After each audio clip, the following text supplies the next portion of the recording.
복잡하고 어려운 과학 뉴스 과학관에서 풀어드립니다. 해썰이 있는 과학 뉴스, 저는 앵커 유만선입니다. 예, 오늘 뉴스는 그 연합뉴스에 이런 기사가 있었어요. 빌 게이츠, 나는 화성 취향 아니야. 로켓, 기후변화 해법 못 돼. 라는 기사고요. 2월 17일자 좀 됐죠. 저번 달 기사인데 과학관에 그 식물을 전공하신 김선혜 박사님. 안녕하세요. 안녕하세요.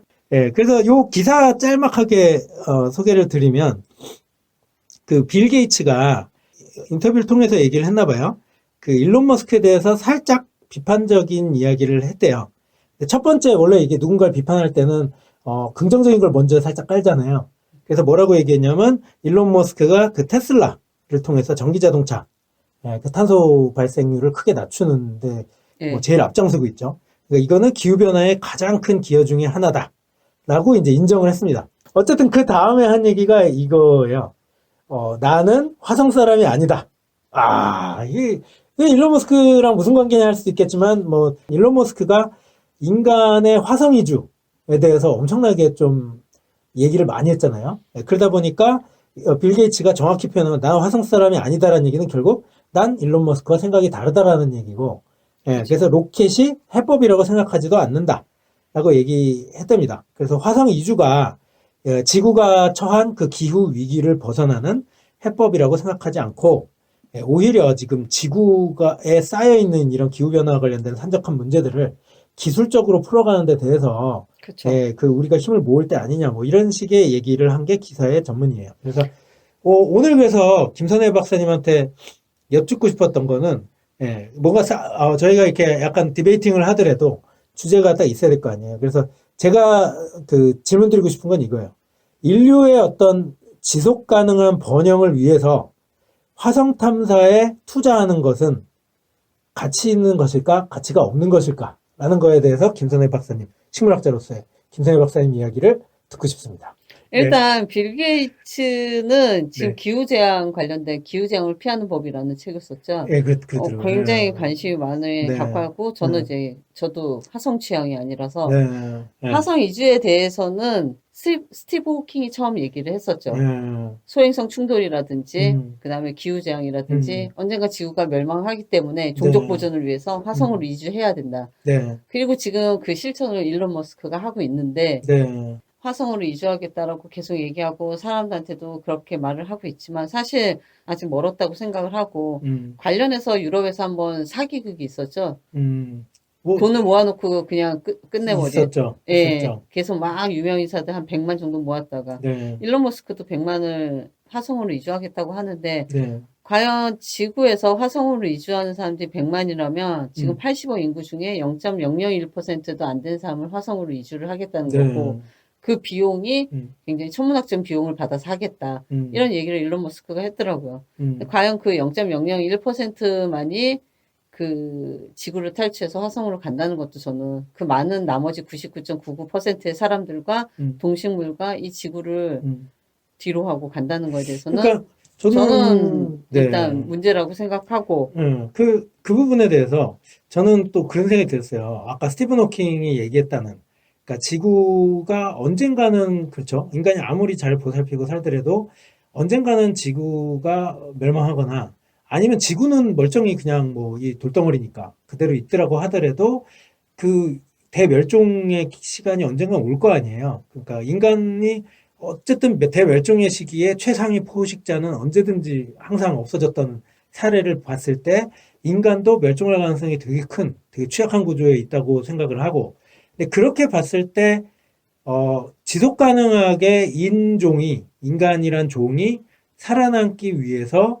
다행성종으로 진화해야 된다라고 얘기하는 그 주장에 대해서는 저는 바람직하다고 생각을 해요. 근데 그게 지금 여기 빌 게이츠가 얘기한 화성 이주가 기후위기, 지구가 당장 처한, 지금 인간이 살기 어려운 환경을 만들어가는 그런 기후위기를 벗어나는 직접적인 해법이다? 저도 그거에 대해서는 동의하지 않습니다. 근데 이제 좀 큰 시야를 놓고 봤을 때, 그러니까 기후위기를 해결하고, 그것도 기술적으로 해결하겠죠. 공돌이들이 들어가서. 해결을 하고, 그리고 살기 좋은 지구가 만들어진다 하더라도, 그게 과연 또 몇만 년 뒤에 인류가 계속 존속할 수 있을지에 대해서는 그 가능성을 봤을 때 다행성종으로 진화했을 때랑 아닐 때는 그 확률상의 차이가 분명히 있다고 생각이 들어서 바람직한 방향이 아닐까. 일정 부분의 투자는 바람직한 부분이 아닐까 저는 그렇게 생각을 하거든요. 제가 또 이렇게 얘기하면 제가 뭐 과격할 수 있을지 모르겠지만 그 멸종하면 멸종을 해야죠. 어이쿠. 그러면 왜 우리가 뭐 공룡도 다 멸종됐는데 공룡 보존하기 위해서 물론 이제 뭐 지금 기술로 복원하는 많이 하지만 그게 하나의 그거면 사실 왜 인류가 꼭 지구 우주에서 꼭 살아남아야 하는지 그 우주에서 인간이 화성에 이주하고 해서 종족을 번식한다고 하지만 지금 이 시스템에 지구 시스템에 완벽히 적응한 인간이 화성에서 과연 살 수 있을까? 그리고 여전히 화성으로 간다 하더라도 모든 물자와 자원은 지구로부터 받아야 되고 지금 바이오스피어 2라는 프로젝트에서 보면은 그렇게 공돌이들하고 건축가가 완벽한 시스템을 만들어 놓고 모든 그 대륙과 그 다음에 기후와 그리고 그런 것들을 다 완벽하게 구현을 해놨지만 결국 그 실험이 실패로 돌아갔어요. 그리고 그 안에서 사람들은 그런 지구 시스템이 파괴되는 순간 본성도 서로 물고 뜯고 싸우고 파벌 만들고 남의 거 훔치고 제가 이제 먹을 게 부족해진 게 훔치고 이러면서 서로 싸우고 그런 과정에서 문제들이 많이 생겼어요. 과연 그러면 지구의 이런 환경 시스템에 맞는 이 종족이 화성에 가서 내가 아무리 기술이 발달해가지고 이렇게 만들겠다 하더라도 결국 그 안에서 그 환경에 적응하지 못하고 거기서 또 저는 사라질 거라고 생각해요. 그러니까 지구의 그런 시스템에 적응하지 못하고 환경을 이렇게 파괴를 한다면 그냥 사라져야 돼요. 근데 이제 그런 부분에 대해서 박사님 말씀이 되게 관조자적 입장, 그 다음에 그 삼자적인 그런 시각의 얘기를 해주고 계시지만 생명이라고 하면 그 생명의 가장 중요한 부분은 존속이거든요. 살고자 하는 욕구가 본능이거든요. 그러니까 그거가 그냥 없어져도 상관없다라고 얘기하시는 거는 제가 보기엔 그게 어떤 먼 미래, 그냥 인류라고 얘기했을 때 그게 당장 와닿지 않기 때문에 그런 말씀을 주신다고 저는 생각이 들고, 그게 당장 내 자신이라든가 내 아이라든가 이렇게 바로 친인척이라든가 이렇게 봤을 때 과연 그게 그냥 없어지고 당장 내가 내일 죽어도 상관없다 이렇게 생각하시기는 어렵다고 저는 봐요. 그러니까 뭐 그러려면 그러라지라고 쉽게 생각하기 어려운 문제라고 생각 들고, 그걸 인류 전체로 봤을 때 우리 인류 자체가 있지 않는 우주는 의미가 없거든요. 그게 없이 그냥 우주가 있다는 게 무슨 의미입니까? 그러니까 스스로가 존재를 해야 의미가 있는 세상이 되는 거고. 그렇죠. 그런데 그래서 제가 얘기하는 건 그거예요. 제가 이제 뭐 제3자, 물론 우리 애가 뭐 다음에 우리 자식이 손주, 손녀들이, 그 다음 세대들이 죽을 거라 생각하면 가슴이 아플 거예요. 그죠. 그쵸? 당연히. 그래서 제가 하는 게 지구 시스템을 그러면 우리가 번성할 수 있도록 우리가 화성으로 이주하는 게 아니라 빌 게이츠 말처럼 우리가 기후장이라든지 지구 시스템이 인간이 살 수 있게끔 지금 그렇지 않게 변하는 것들을 바꿔서 우리가 화성으로 이주해서 이 종족을 번식하는 게 아니라 우리가 살고 있는 이거를 계속 유지하고 우리 지금 인간들이 살 수 있는 시스템을 계속 갈 수 있도록 거기에 더 노력을 해야 된다라는 거죠. 저는 어떤 생각이냐면 빌 게이츠와 일론 머스크가 당장 어떤 문제에 대해서 충돌하고 있다고 생각은 안 되는 부분이, 스티븐 호킹이 얘기한 거가 저는 제일 와닿는 게 그거 같아요. 그러니까 되게 단기적인 부분에서 우리가 볼 때는 그게 되게 장기적일 수 있지만 우리 인생이 지나서 향후 몇백 년, 몇천 년이 될 수 있겠지만 그동안의 시기에 지구가 처한 문제를 잘 해결해서 인간이 스스로 살아남을 수 있는 환경, 환경이 어떻게 바뀐다고 해서 아까 말씀하신 것처럼 다른 생명체가 못 사는 건 아니거든요. 인간이 못 사는 거지. 그렇기 때문에 인간이 살아야 되니까 인간이 살기 위한 환경을 유지하기 위해서 화석연료를 적게 태우고 뭐 이런 얘기들을 하는 거거든요. 탄소를 낮추고.